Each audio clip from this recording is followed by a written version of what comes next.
gangster rap and misogynist lyrics that glorify violence and denigrate women is nothing more than pornographic smut. And now the attack is on rap. Negative rap is not all right. Negative rap is not all right. There is no such thing as gangster rap. Rap is rap, period. People trying to like put a stamp on, you know, the type of music that we do and try to put a hold on it. I'd say it's reality. If gangster is reality, I guess that's it. Gangster, it's cool. Gangster rap is opportunity for people in the ghetto who have nothing to do with themselves, such as ex-gang members, ex-drug dealers. All we doing is being reporters like Connie Chung and reporting what's going on. If I was a real gangster, I wouldn't be telling you what's going on, I'd just be doing it. Plus I'm having a bad day, so stay out of my way. And with the pistol back and people say you better obey. With all the controversy surrounding so-called gangster rap and its alleged negative effect on America's youth, we asked 6 very different young music fans from around the country what they thought about the music and its message. Gangster rap is rap that depicts a lifestyle of crime and drugs and sex. I've never heard anybody use the term gangster rap except on the news. Basically, I think gangster rap is just hardcore beats with, you know, just dope lyrics over it, you know, just stressing a point of what people go through. But I think there are those rappers who don't draw the line between education and provoking violence. There's no such thing as gangster rap. Gangster rap is something somebody gave a name to. There's no definition for it. If someone was rapping gangster rap, it'd be kind of nice if they had some previous knowledge about it. Never let me slip, cause if I slip, then I'm slipping. But if I got my Nina, then you know I'm straight tripping. Is gangster rap determined by your dress, the songs you make, the album you make, the record company you're on, the town that you come from? These are all incredible variables that make it very hard for us to define what it is. Is Frank Sinatra a gangster singer? You know what I'm saying? Is Steven Seagal a gangster actor? I think what we have to do is define and understand what these messages are that are coming out of the music. If the messages are excessively violent and negative to society, then we need to talk about them and talk about them honestly. How did we get those messages? Really, it's a cry out because it's like genocide going on there. You're losing a whole generation of people that could help contribute not only to this country, to this world. And they're crying out about it through their music. There's such a difference now in terms of the attitude of rap music from the message to today. The message still implied hope. Don't push me, cause I'm close to the edge. I'm trying not to lose my head. It's like a jungle sometimes. It makes me wonder how I keep from going under. And that shit's like 10 years ago, you know what I'm saying? So it's like the music has a message behind it. It's telling you, get it right. We ain't standing for this no more. Well, you know, 10 years, 12 years really later, with the absence of anybody paying attention to Melly Mel when he was saying, don't push me, we have kids who are saying, I don't care. You know, I'll buck you down, I'll do whatever I have to survive, because nobody cares about me, so why should I care about anybody else? Rat-tat-tat-tat-tat came my tech from the bushes. I blast with no heart, cause I'm heartless and I try. Poverty in America's inner cities has often led to crime, partly due to the lack of opportunities for the kids growing up there. But when in the early 80s the government dismantled many of the social programs that helped support these minority communities, the kids who made and listened to rap music were left with little else to do but hang out and seek support in gangs. Then, into this cultural and economic vacuum came the crack trade. So we start to hear now even more in the music, a different development, almost like despair. The crack cocaine trade brought with it a lot more money, more greed, and more violence, especially within the gangs. But in New York, hip-hop became an outlet for the youthful frustration that fueled gangs, such as Afrika Bambaata's Zulu Nation. The greatness of Bambaataa was that he was able to transcend the energy that was involved in the gang scene and put it into this musical culture DJ scene that we now call hip-hop. So for the whole time since hip-hop was developed, you know, in the mid-70s, a lot of the kids who would have been in gangs actually wound up becoming rappers, DJs, dancers. Before we had people that was teaching in New York, you had the X-Clan, you had Public Enemy, You had KRS, and who was putting pictures that was waking up people. Then this whole thing came from the West Coast, which I'm sorry to say was negativity. That's right. Those are still my brothers, but they was teaching negativity. New York rappers do a freestyle. They rap about lots of different topics, and it's fun, but all my records always have guns and drugs and criminal slang versus rap slang. So that's what I call it, the G style, the gangster style of rap. Got a knot in my pocket weighing at least $1,000. Gold on my neck, my pistol's close at hand. 6 in the morning, police at my door. That's accredited to be the first gangster rhyme. You had everybody from New York rapping about my Adidas and my chain, this and South Bronx and everything. I wanted to put my city on the map. I'm from Compton. I know about Compton. This is what I've been through. This is what I want to rap about.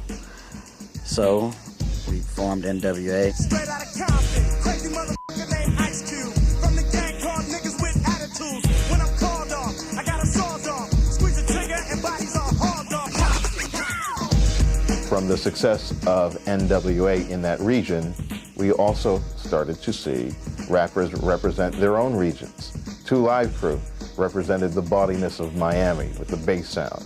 Ghetto Boys represented the blues influence, rough life in the different wards of Houston. The only problem is that there were intense problems going on in these neighborhoods at the same time, so it becomes a very heavy mix of music and also the neighborhood politics. And welcome to the ghetto. Welcome to the ghetto. When I walk outside of my door, I don't see no flowers and no, you know what I'm saying, and no ocean and nothing. It's not a pretty sight, so I just do my poetry about what I see. And my raps that I'm rapping to my community shouldn't be filled with rage. You know what I'm saying? They shouldn't be filled with the same atrocities that they gave to me. In the media, they don't talk about it. Rappers have a right to be angry, and I can understand where he's coming from. But if he doesn't tell his community, our community, why they're angry, kids are just going to see anger, and then they're going to clone themselves after that anger. And I bet those kids don't even know why those rappers are filled with rage. I couldn't help but notice your pain. Share it with me. Because I didn't have a father, it makes me cold and bitter. It's not like I'm saying, okay, now sympathize with me. I'm saying, remember that I'm telling you I did not have a father. So when you go, what kind of kid is that? What kind of morals do we got? I don't know. I didn't have a father, but I had pimps and drug dealers and robbers and killers telling me what I should do. You know what I'm saying? Because there was no Jesse Jacksons around. You know what I'm saying?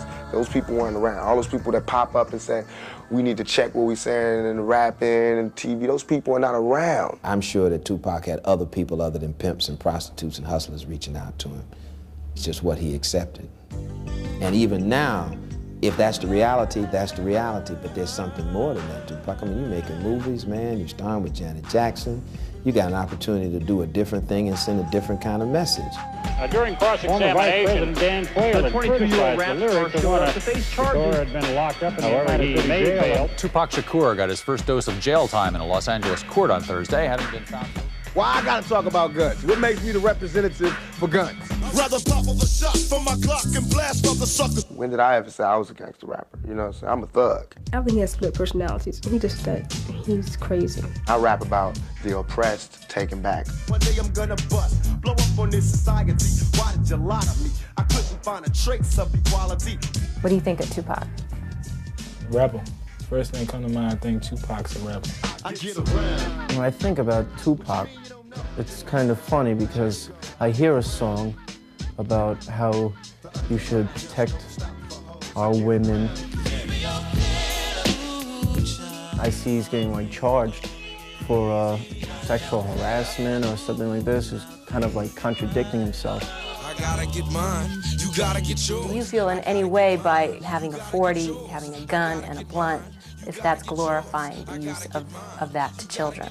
It might. I thought about that, you know. I thought about how much that, you know, the 40s and all of that, and I was kind of against it before, but... My homie Breed knew the time, whether it's rhyme or crime, I gotta get mine. Whatever I wrote was honest. It might not have been positive, you know what I'm saying? It might not have been politically correct, but I reached somebody, you know what I'm saying? They relating to me.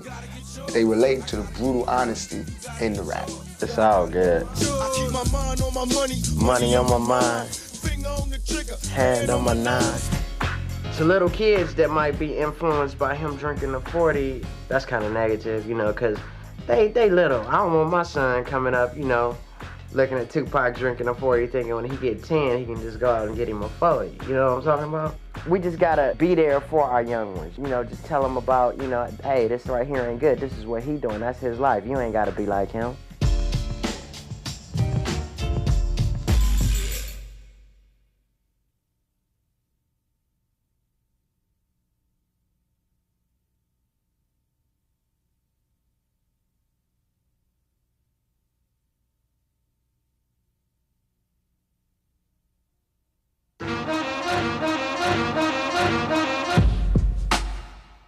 When I was young, I used to get my gun, break out the GTA, and bust at the pigs for fun.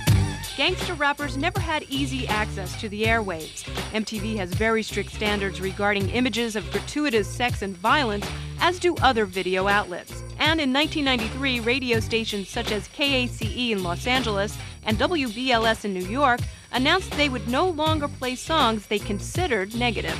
It is not a question of censorship. You have the right of free speech in this country, but you don't have the right to yell fire in a crowded theater. And that is what some of these records are doing. They're yelling shoot in a community that is crowded with guns. I believe in the Constitution. I believe in the First Amendment.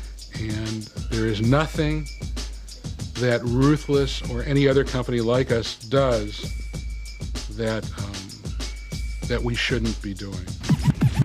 Ruthless Records was one of the first labels devoted to gangster rap and was the home of N.W.A, whose success was made possible by the label's independence. Boy, you should have known by now, Easy W.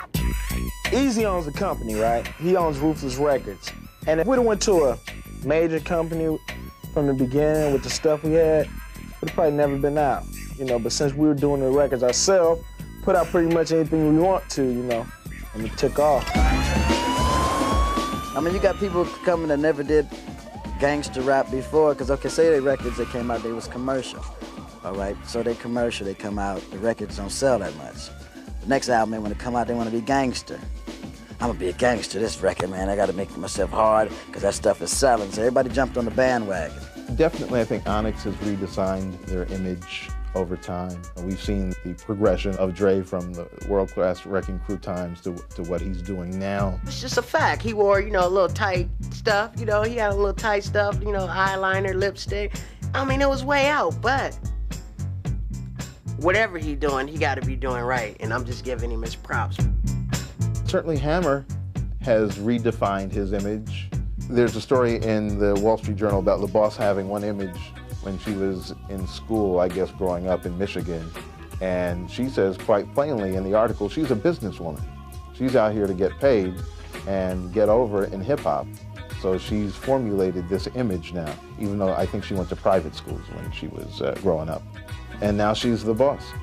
We must get into discussions of the marketplace and capitalism, because that also informs what these rappers do and don't do. I don't consider myself no gangster or nothing like that. I'm in here to make money, you know. Oh, it don't take away his credibility. It's just showing you that it's a business. He was probably manipulated by the music industry. They said, this is what you gotta do right now to catch the eye.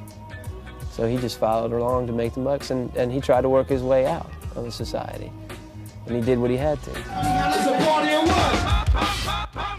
But what Dre did more recently was sell over 3 million copies of his album The Chronic and launch the career of Snoop Doggy Dogg, whose debut solo album sold almost 1 million copies in 1 week. Those 2 albums made Dre's Death Row label very profitable, and to the dismay of their critics, popularized the gangster image more than ever. People often pick on rappers who's successful. If these guys weren't making any hits, they wouldn't be picking out.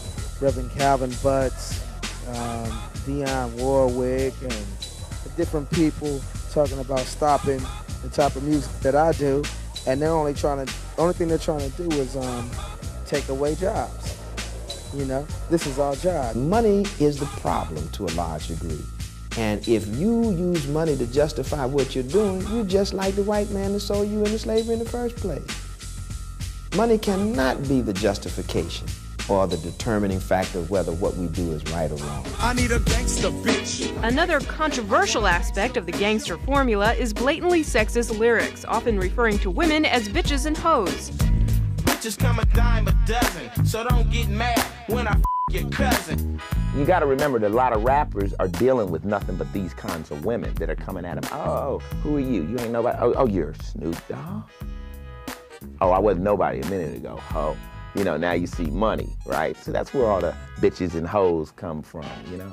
Most women today are used to other women or themselves being called a bitch or a hoe, but I still think, personally speaking, it offends me if someone calls me a bitch or a hoe just to say it. I think it's a lack of respect. Like with me and my girlfriends, like we play around like that. We like, yo, oh, bitch, please, and this, that, and the other. It's just, you know when you cross that line.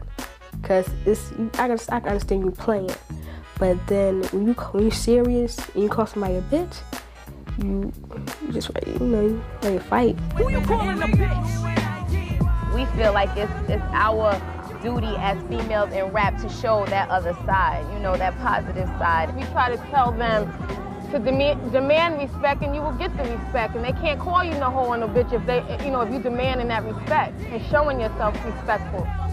You ain't a bitch, you're a hoe. The message has to come from everybody. It's not a responsibility of female rappers to say, here, you don't call us bitches. It's not like they calling female rappers bitches. They're calling women bitches.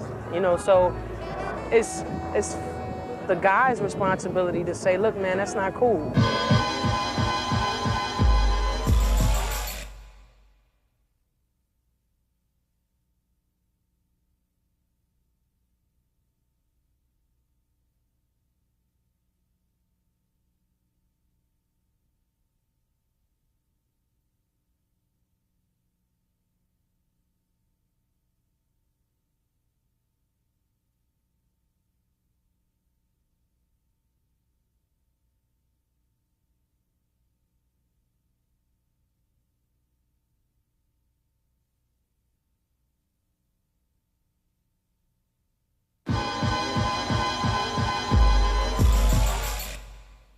Snoop Doggy, Doggy, whatever his name is. In early '94, committees in both the House and Senate held hearings in Washington, D.C. on the effects of violent and demeaning imagery in popular music, which sparked a heated debate over the influence of so-called gangster rap music. It coerces, influences, encourages, and motivates our youth to commit violent behavior, to use drugs and abuse women through demeaning sex acts. It ain't gonna do nothing. Just might make a few white kids talk crazy. And that's good. Like I said, niggas can't with this, and niggas can't with that. Are you ready to order? When I leave work, I'm really hyper because I'm glad that I'm done with my shift and I don't have to deal with the pressures of being perfect on the job, so I just put on some Snoop Dogg or Ice Cube, Dr. Dre, and just magnify that mood that I'm in because I'm not ready to go to bed when I get off work. I just want to have some fun. It's like that, and as a matter of fact, cause I never hesitate to put a fool on his back. Do you think that gangster rap is promoting or contributing to the violent crimes committed by today's youth? I don't know. The answer is, it depends on what the end of the song is. I mean, what is the purpose of it? Is it to make people understand and empathize with and try to do something about these terrible problems? Or is it to legitimize violence and criminal conduct and ultimately self-defeating behavior? And for me to answer your question, I'd have to know the answer to that, and I just don't know enough to answer it. I don't think that rap music is the cause of violence. America is a violent place. And I think there are a lot of influences, on violence in this country. And we have to look at some of the root causes of anger and despair. I took them all out, but I caught one in the stomach. While there's still no conclusive proof connecting violent behavior with violent rap lyrics, a person's age, race, class, and environment all play a very important role in how these songs are perceived. This area right now, I've never seen any guns or anything like that. In my backyard, probably the worst thing that goes on is probably like some squirrels fighting or whatever. When they talk about the ghetto, I can relate to that too. Because it's like every other night, it was like, all you heard was gunshots around my way. When I hear all these things like this, it's kind of hard for me to relate to. I think about it and it just comes down to, I basically enjoy listening to them for the beats, and they're really talented. I can relate to it, but that doesn't mean I want to hear it every day or like buy it. Now they dropping and yelling, it's a tad bit late. Nate Dogg and Warren G had to regulate. I don't think it portrays a very good lifestyle to the young people who listen to it, especially people in the inner cities that face these problems every day. The other day, boy got shot 18 times in the head. I mean, it happens. It's glorifying what they see every day. It's not glorifying violence, it's telling it like it is. Simple.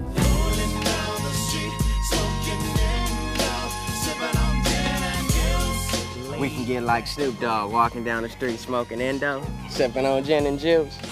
This is where I started from, and I can't forget where I came from. That's how I feel about gangster music and gangster rap. I feel it'll always be around. It's a way out as far as releasing like stress, you know what I'm saying? Like releasing like where I don't gotta go smoke me a marijuana joint every day, you know what I'm saying? I can listen to me some Snoop Dogg and it'll elevate my mind just like that joint, you know what I'm talking about? As the debate continues over the influence of rap lyrics, some rappers and their opponents are looking to open constructive dialogue. Reverend Calvin Butts, who last year destroyed explicit rap tapes and CDs, now questions that approach. The steamroller was in fact what any good parent who was opposed to the filth in some of these records would do. They'd take these things from their children and throw them in the garbage can. I will not do that again. It was a one-time effort to draw attention. The reason why I think it's hitting the Reverend because he feels that the power that I have right now, if I was doing something positive as far as, hey, don't do drugs, don't do that, I guess he feels that it'll stop the violence, but I'm here to tell you that's not gonna happen. I mean, you know it and I know it, that's not gonna happen. Reverend Butts ain't got no love for us, you know what I'm saying? And it shouldn't be like that, especially if he's a preacher. You're supposed to counsel us, you know what I'm saying? Maybe if he sit down and said, look here, Snoop, you got that position, why don't you change your rap up like this and be more whoop whoop wham? Maybe I will respect him and when I'm writing, change it up a little taste and give him that right hand, you know what I'm saying, to say, okay, I'm gonna do this for Reverend Butts and change it up. I don't think that I'm suggesting that if he changes his rap, that will stop the violence. But I think I am suggesting that if we can provide some jobs and some other kinds of things that address what is at the root of these pathologies, we can. And I will try to reach, if somebody will tell me how to get to him.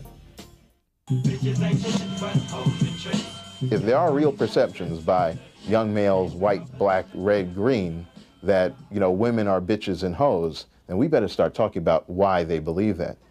I say that all these records are always like an alarm. It's an alarm for us to do something.